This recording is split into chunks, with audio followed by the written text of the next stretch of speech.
আসসালামু আলাইকুম। পৃথিবীর যে প্রান্ত থেকে দেখছেন, সবাইকে সালাম ও শুভেচ্ছা জানাচ্ছি। আসসালামু আলাইকুম। আজকে একটি বিষয় নিয়ে কথা বলব, সেটি হচ্ছে যে কিছু আহাম্মক, বাংলাদেশে কিছু আহাম্মকের দল আছে, যে আহাম্মকের দল বলার চেষ্টা করেন যে শেখ হাসিনা পালিয়ে গেছে। তো যেই আহাম্মকের দলেরা এই কথা বলেন যে শেখ হাসিনা পালিয়ে গেছে, সে আহাম্মকের দলের উদ্দেশ্যে দু একটি কথা বলতে চাই। প্রিয় আহাম্মকের দল, শোনেন শেখ হাসিনা ভারতে কিভাবে গিয়েছেন এবং কিভাবে আছেন। শেখ হাসিনা ভারতে রাষ্ট্রীয় অতিথি হিসাবে, প্রধানমন্ত্রী হিসাবে, রাষ্ট্রীয় অতিথি হিসাবে শেখ হাসিনা ভারতে আছেন। আর শেখ হাসিনা ভারতে কিভাবে গিয়েছেন? শেখ হাসিনা ভারতে গিয়েছেন সেনাবাহিনীর একটি বিমানে করে, সেনাবাহিনীর প্রটোকলে উনি ভারতে গিয়েছেন। সেনাবাহিনী তাদের নিজস্ব বিমানে করে ওনাকে ভারতে নিয়ে গেছেন। আর এসএসএফ, বাংলাদেশের যে এসএসএফ আছে, স্পেশাল সিকিউরিটি ফোর্স, সেই স্পেশাল সিকিউরিটি ফোর্স প্রধানমন্ত্রীকে প্রটোকল দিয়ে, গণভবন থেকে প্রধানমন্ত্রীকে প্রটোকল দিয়ে সেনাবাহিনীর নিজস্ব বিমানে করে প্রটোকল দিয়ে ভারতে নিয়ে গিয়েছেন।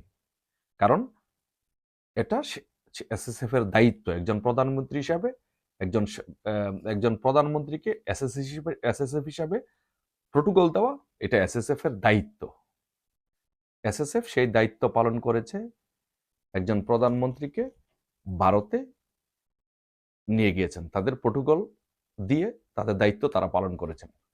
এই আহাম্মকের দলেরা যদি এসএসএফ যদি প্রটোকল দিয়ে সেনাবাহিনীর বিমানে করে যদি প্রধানমন্ত্রীকে ভারতে নিয়ে যায়, তাহলে পালিয়ে যায় কিভাবে? কত জন বহর নিয়ে সেনাবাহিনীর নিজস্ব প্রটোকলে উনি ভারতে গিয়েছেন। এটা একজন প্রধানমন্ত্রীকে প্রটোকল দেওয়া, নিরাপত্তা দেওয়া, এটা এসএসএফ এর দায়িত্ব, সেনাবাহিনীর দায়িত্ব, সেটা সেনাবাহিনী দিয়েছে। এখন আসেন আলোচনায় আসেন, যে ধরেন আপনার বাড়িতে আপনি, আপনার নিরাপত্তা কর্মীরা আছে, আপনার নিরাপত্তা নিয়োজিত আপনার নিরাপত্তা কর্মীরা আছেন। এখন আপনার বাড়িতে একদল জঙ্গি বা একদল ডাকাত ঢুকলো আপনাকে মেরে ফেলার জন্য, আপনাকে হত্যা করার জন্য। তখন আপনার সেই নিরাপত্তা কর্মীদের দায়িত্ব কি?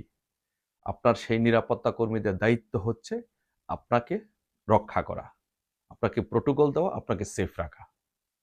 একইভাবে বাংলাদেশে যেই কাজটি হয়েছে, যে বাংলাদেশে একদল জঙ্গি ডাকাত সন্ত্রাসী গোষ্ঠী, ইউনূসের লেলিয়ে দেওয়া এই জঙ্গি বাহিনী শেখ হাসিনাকে হত্যা করার জন্য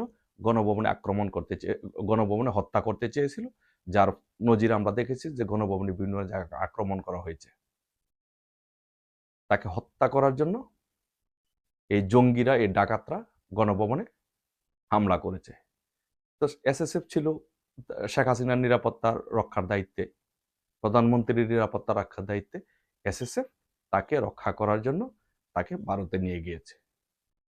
এটা পালিয়ে যায় কিভাবে? এই আহাম্মকের দলেরা এটা পালিয়ে যায় কিভাবে? সেনাবাহিনী ডাকাতদের হাত থেকে, জঙ্গিদের হাত থেকে রক্ষা করার জন্য একজন প্রধানমন্ত্রীকে তার স্থান পরিবর্তন করে আরেক জায়গায় নিয়ে গিয়েছে। এটা পালিয়ে যাওয়া হয় কিভাবে?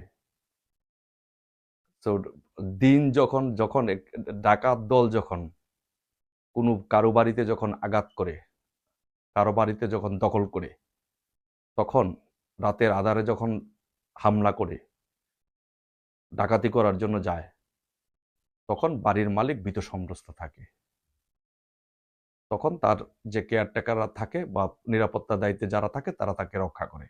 আবার যখন সূর্যে আলো উদিত হয়, তখন ডাকাতরা পালিয়ে যায়, বাড়ির মালিক আবার বাড়িতে চলে আসে।